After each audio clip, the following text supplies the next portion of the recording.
আলামিন আমার মাধ্যমে খাদিজাকে সালাম জানিয়েছে। আল্লাহ পাক রব্বুল আলামিন আমার মাধ্যমে হযরতে খাদিজাকে সালাম জানিয়েছে, বলেন সুবহানাল্লাহ।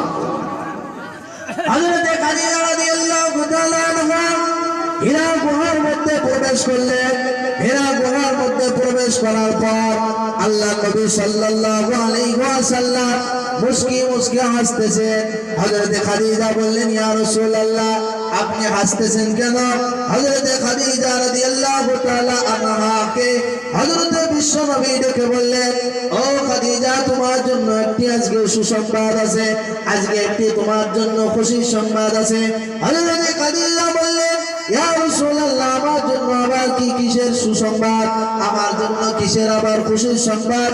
নবীজি বললেন, ও খাদিজা, এখনই আমার কাছ থেকে জিবরাইল চলে গেলেন, এখনই জানিয়ে গেলেন আল্লাহ পাক জিবরাইলের মাধ্যমে তোমাকে সালাম জানিয়েছে। হযরত খাদিজা রাদিয়াল্লাহু তাআলা আনহা শুনে তরতর করে কাঁদতে লাগলেন, বললেন, ইয়া রাসূলুল্লাহ, ইয়া হাবিবাল্লাহ, আমি তো আল্লাহর সালামের জবাব তো আমি দিতে পারি না। হৃদয়